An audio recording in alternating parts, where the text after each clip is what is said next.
is going on, guys, and welcome back to the channel. Today we're going to be getting to work on the cylinder heads off of our mystery big block. Now if you guys don't know the story on our mystery big block here, make sure to go back on the channel and check out the Camaro playlist. We picked up an abandoned 3rd gen Camaro that someone started to swap this big block into. We got it home, and in our most recent video, we stripped the big block down and sadly found out that there was some bottom end damage. So while that's at the machine shop, I want to get these heads ready to go so that once we get the crankshaft back, we can slap this thing back together, get it in the car, and start building our turbo kit so that we can start getting the rest of the car ready to make some power.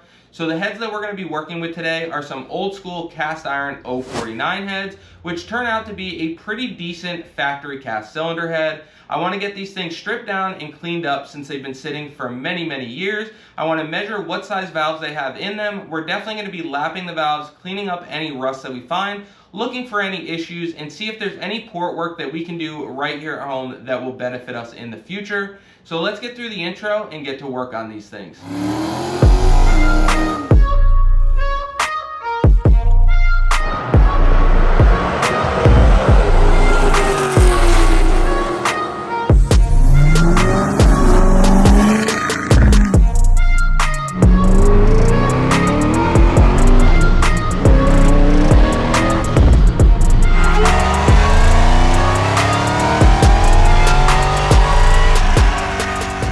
Now that we've gotten through the intro, let's grab our valve spring compressor tool and we'll start pulling each valve and checking to make sure none of them are bent. So before we start disassembling our cylinder head, we want to make sure that we put the valves back in the hole that they came out of. So I'm going to use this scrap box here, and we've got exhaust and intake.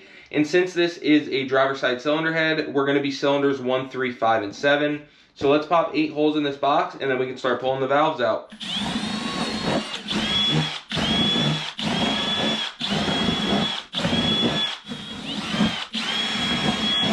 Now that we're ready to start disassembling the cylinder head, I've just got a cheap valve spring compressor tool here. I think I got it on Amazon. I'll link it down in the description below. But we'll go ahead and grab the pieces that we need out of this thing and start getting this thing torn down.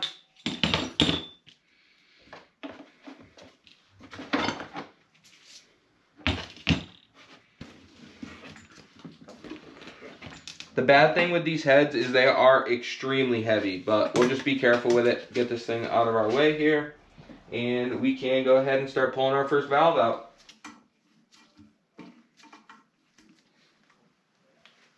Now we can just take a little magnet once it gets the tension off it.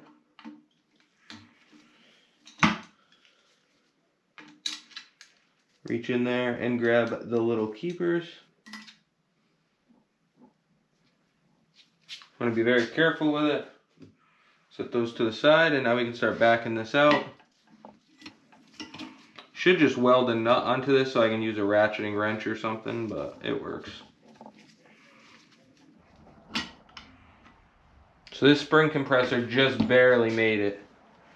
Now we can go ahead and carefully pop this whole assembly off.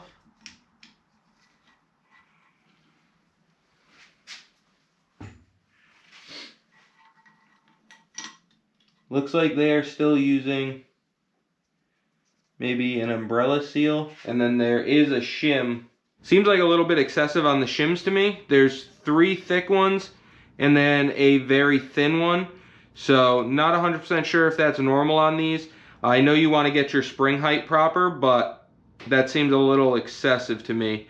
But like I said, not sure. I'll just make sure to keep these in order and keep an eye on the rest as it comes out so that when we go back together we don't have any issues. So let's go ahead, pop this valve out of here carefully. I'm curious to measure it and see what we come up with. It's a little bit dirty, but nothing that scares me or too crazy. Not quite as dirty as I thought it was going to be honest with you. I thought it was a little bit worse than that. So let's just take our calipers real quick and get a down and dirty measurement. Not going to be too specific here, I'm just curious on a rough dimension. So with my little digital calipers here, I'm coming up with right about 1.88. I'm pretty sure that's an aftermarket size for these valves, so that's pretty cool to see. I'm going to set that aside. We'll make sure we keep all that stuff together and we can move on to the next one. Now we're ready to pull out our first intake valve.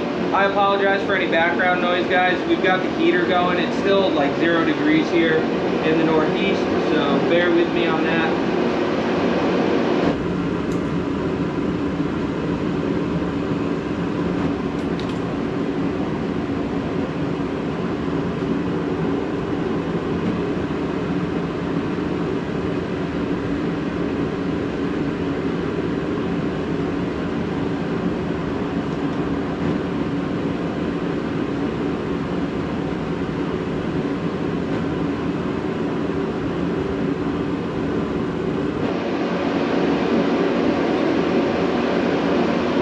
me kill the heater and we'll measure this one. So now that I've got the heater turned off, let's go ahead and measure this real quick. About 2.193.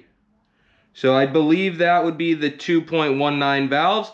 So these do seem to be an aftermarket larger valve, or however they go about making them larger. I believe for this head factory, for the exhaust, we would have a 1.72. Intake would be 2.06. And like I said, we're coming up with 2.19. And then with the other one, we had 1.88. So we'll go ahead, set these to the side. We've got a lot of cleaning to do here. I'm gonna run through, get the rest of them out.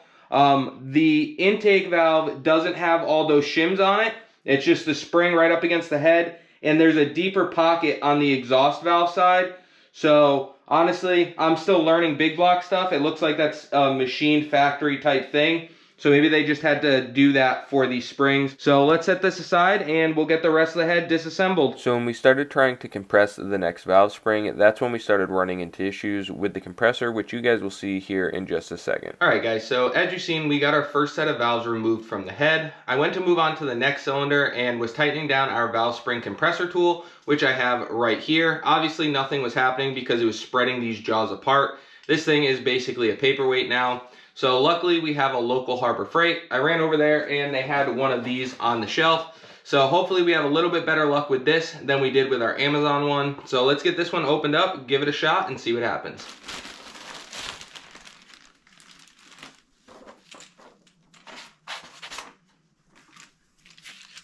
This one does seem a little bit beefier, but these springs also seem very stout. So let's go ahead and give it a shot and see if we can't get this thing taken the rest of the way apart.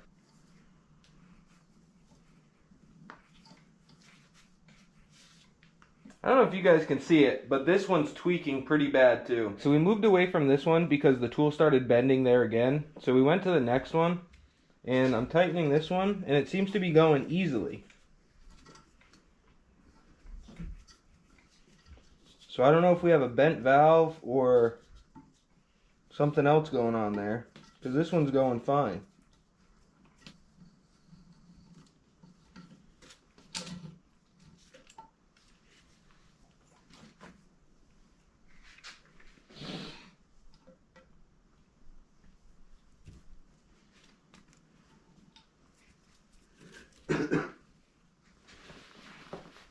No. So that one did work. It was tight, obviously, but it did work. Let's go back to this one. Just not sure why this one ain't working. Spring ain't moving. No, I know. That's what I'm watching. Yeah, the spring hasn't moved. That valve.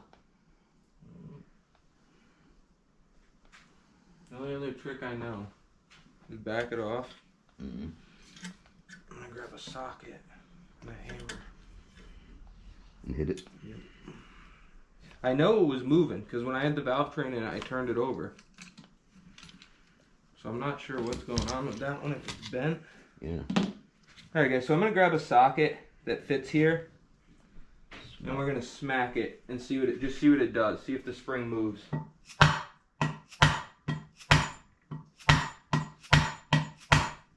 it moves, hard to tell.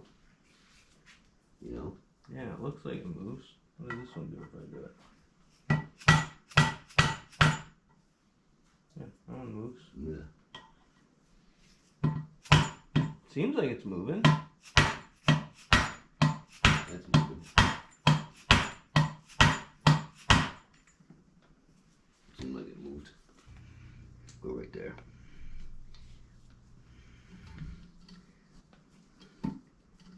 Oh, that moved. There it goes.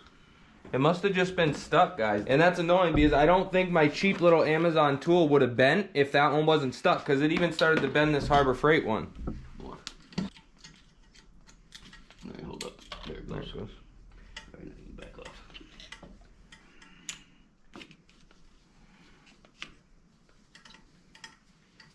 I'm very curious to see if this valve looks or feels weird or looks bent, because that was strange.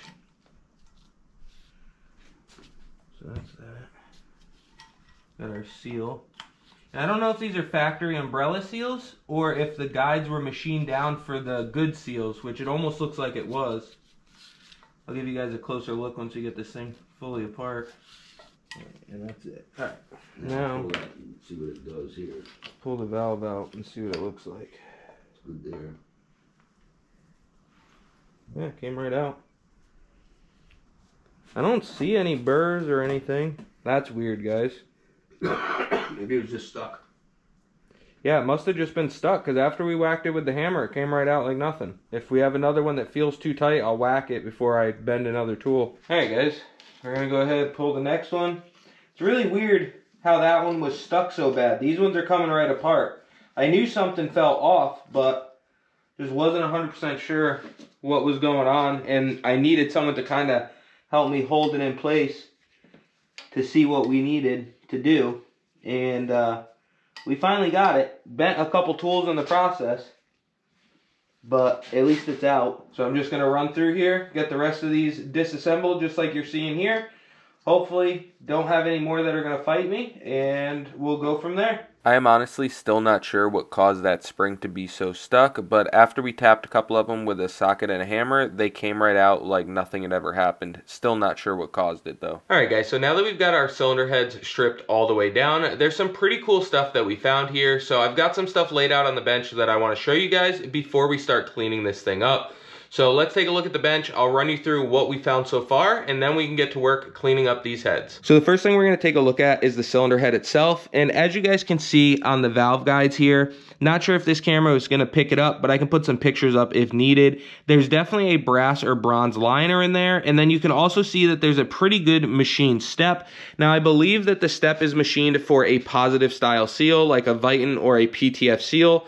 Now, I believe these would have had umbrella seals from the factory, which are not ideal for boost, because when you make boost, you create crankcase pressure, which then tries to force oil past the valves into the combustion chamber, which is just an all-around bad day for a turbo car.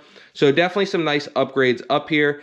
Let's flip this thing over, we'll take a look at the other side, then we'll take a quick look at the valves and the valve springs. Now that we've got the cylinder heads flipped over, we can take a closer look at the combustion chamber and the runners. So as you guys can see, there's definitely some rust issues going on there, and that's partially why I was really happy to take this engine apart before we just tried to run it. Now, they could probably use a quick valve job, but we're just going to go ahead, clean them up best we can, and do a very aggressive valve lap and try to get these things looking right. We're also going to go in there with a Dremel and try to clean up the chambers, get any loose rust, and see if anybody had ever been in there doing any port work or bowl work. But other than that, they look pretty decent. Now, like I mentioned earlier, we do have some upgraded valves. So for the intake side, we have a 219 valve, and then for the exhaust side, we have a 188 valve. I know this one's missing. We have it somewhere else, so I can show you guys how we're going to go about cleaning these things up. But they do look to be stainless steel, so a pretty nice looking valve. Now that we've seen the cylinder heads and the valves, I'm going to open up our valve springs real quick and show you guys how they were in there, and then we can get to work on cleaning up this head. Let's take a quick look at our valve spring package. So I'm not sure the exact specs or brand on these springs. There's no number or brand stamped into them, but they are a dual valve spring with some sort of flat damper, and then we obviously have the retainer that goes with it. It seems to just be a regular steel retainer, and then as far as the keepers go, they're also steel. Now I'm not sure if this is a 7 degree or a 10 degree. I haven't quite figured that part out yet. And then they had these seals here on there. I'm not sure these exact seals either, but they definitely don't seem to be right for the application because they just move up and down with the valve, which really does us no good. And then at the bottom of the spring, we do have a spring locator stacked with a whole bunch of these shims. Now, I know you need to get your installed height and your seat pressure and all that stuff set properly, but I'm not sure if we should be running all those shims. So going to do a little bit more research as far as that is concerned. But for now, this is the spring package that we have. We might end up using this for now when we go back together. But for now, let's get to work on the cylinder head, getting it cleaned up and see if we can save this thing. Now, the way we're going to go about cleaning this thing up is with this assortment of literal wire wheels. So I've got 2 different Dremels here and a whole bunch of different wire wheels, and we're going to try to use those to get most of this surface rust off and then decide if there's any areas that we want to port while we're in here. Once we get the cylinder head looking right, we'll move over to the valves. I'll show you guys how I go about cleaning those up, and then we can start the process of lapping the valves in. So let's get set up here and get to work and try to clean this thing up. All right, we're going to start off right here with the ugliest one because that's the one that worries me the most. So I'm going to get a couple little wire wheels on our Dremels and we'll get to work on it.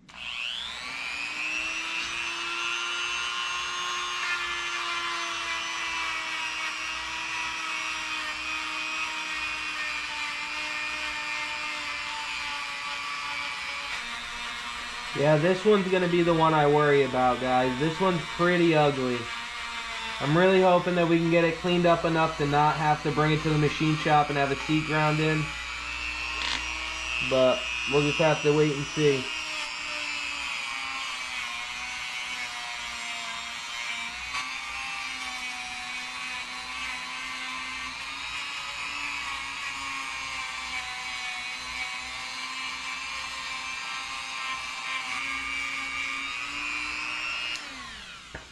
This one really worries me, guys. I don't know if we're going to be able to save that. That's pretty rough. The other ones don't really scare me. That one does. Let's just keep going with it. I mean, we got to clean this thing up regardless. And then we'll decide what our best move is.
Alright guys, so as you've seen, we've been working on getting this cylinder head all cleaned up, and there's definitely a couple big bummers here. So if we look down at the exhaust valve seat on this cylinder right here, this one is pretty tore up just from rust. This one must have been stuck open when it was parked and sitting. So that's why we stopped where we are right now. I still have a bunch of cleaning left to do on the head. But before we go any further, I want to see if I'm going to be able to save that, because if not, they have to go to the machine shop or we have to find new heads anyways. Before we grab our drill and our valve, I'm just going to use some brake clean and this little brush, and we're going to go in there and clean the guide out. We just want to make sure there's no debris in there for when we start spinning this valve, and we'll make sure we oil it up really good. So we'll just go ahead and make sure we don't have any of our rust particles or any of the stuff from our wire wheel in there.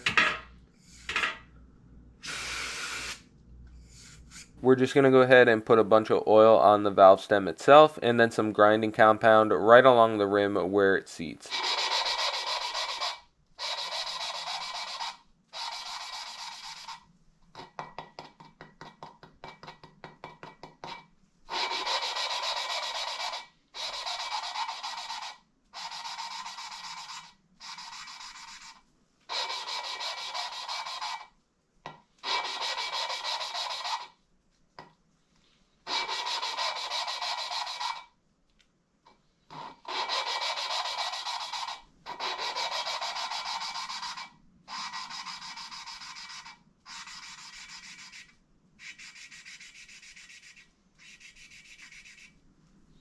Alright, let's pull it out and see what it looks like.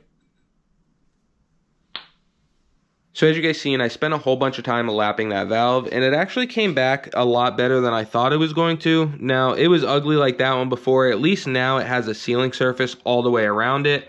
So kind of a bummer, because this head does have some other good parts in it and the bigger valves, and it's just a decent cast iron head. But I don't want to bring it to the machine shop and put a bunch of money into them. I think I'd rather roll that money into finding a nice set of aftermarket aluminum heads. But again, I don't want to do that right this second either, because I'd rather use these, get the car running, save that budget for other things that the car is going to need. Because once we get this big block in there making a decent bit of power, I'm sure the transmission's not going to be far behind, and then the rear end right behind that. So for now, I think get this big block together. It'll be a great mock-up setup to get the turbo kit built and get the car up and running. And then we can always come back and address this later. So let's go ahead, finish cleaning out the runners and the chambers of any loose rust. Then we'll have to lap all these valves and clean this thing up. I've got my wire wheel back on the Dremel, and we're just going to continue trying to get any of this loose rust out of here and get these things cleaned up.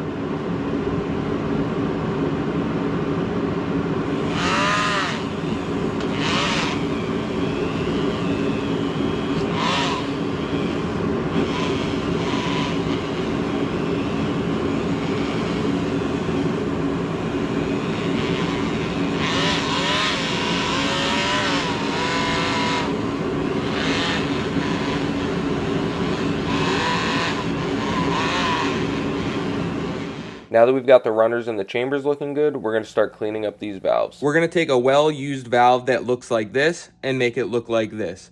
And I'm going to show you guys exactly how we do it. So first off, we take some electrical tape or a piece of rubber hose, put it over the valve stem itself so that you don't mark it up with the drill chuck. In our case, we used electrical tape because it's a 3/8 valve, 1/2-inch chuck, and the hose was too thick. So just a nice coating of electrical tape. We'll get this trued up in here real quick. Make sure it spins true. Plenty close enough for what we need. Now, we're going to take some intake valve cleaner that I have right here.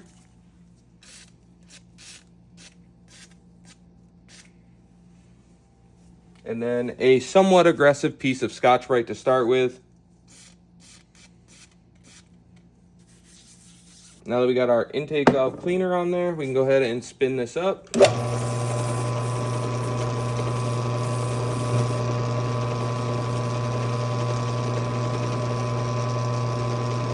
You want to stay away from the seat surface as much as you can. We don't want to mess up the seal, even though we're going to be lapping the valves later anyways.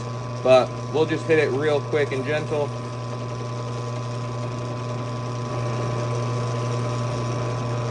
Now we can shut it down, and we can go ahead and wipe it off and see what it looks like. As you guys can see, it cleaned up really good. So next what I'm going to do is take some WD-40 with even finer Scotch-Brite and do the same thing again.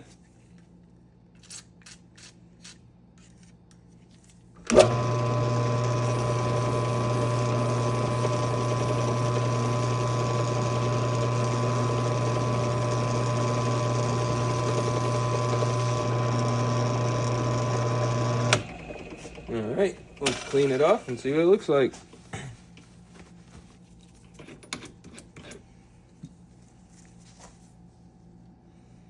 As you guys can see, these things clean up really good with just a little bit of WD-40 and some intake valve cleaner. You can do it with WD-40 without the intake valve cleaner, but I have found out that the intake valve cleaner definitely helps take off some of the carbon. As you guys seen, we've been working on getting our valves cleaned up, and these things turned out really good. So we'll grab an exhaust valve here. These things were pretty nasty, but they look just about brand new. The intake valves came out really good as well. So that little drill press trick works just about every time. But now that the valves are good to go, we need to start getting the head ready to receive them. So I'm going to go through and clean out each guide really good with a blowgun, some brake clean, and a little brush.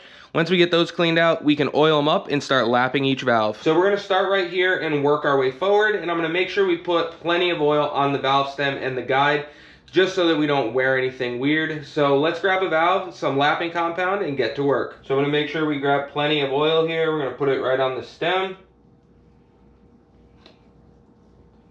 Make sure there's plenty to lubricate that guide nice. Grab some grinding compound here.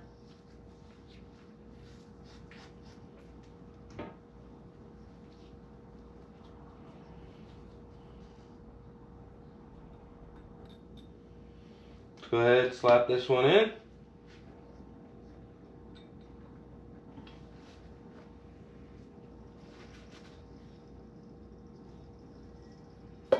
I am going to go through and try to do these by hand. If I absolutely have to, I'll grab a drill and we'll get to work that way, but I'm hoping we'll be fine like this. Let's go ahead and grab this thing.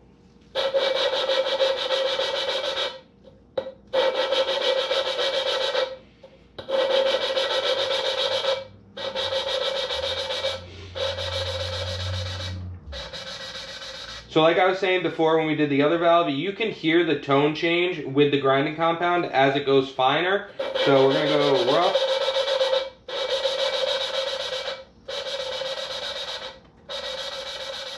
And as you can hear there, it's getting fine. And then if you lift it and move, it gets aggressive again. So I'm going to work it down until it sounds fine again. So that sounds pretty fine. Now I'm going to go ahead and pull this valve out carefully, making sure I don't have any grinding compound on my fingers. Let's clean this thing off and see what it looks like. And I'll show you guys closer with a phone or a better camera here, but We're looking for a nice uniform ring all the way around the valve. We don't want any low spots, high spots, or anything that looks like it's not making contact. The whole point of this is to get these things to seal up. So as we're looking closely at this valve, I'm seeing a very nice defined clean line right around the valve. Stays in about the same spot. It's not wavy or anything. I don't see any pits or low spots. So I'm really happy with how that valve looks. I'm going to set this off to the side for a second. We'll clean up the seat. If that matches, then we'll be good to go. So as we're looking at the seat here, we want to see the same thing. A nice defined clean line right around the seat. It looks just about perfect. So I'm really happy with that. I'm going to call that one good. We'll finish cleaning off the valve and move on to the next one.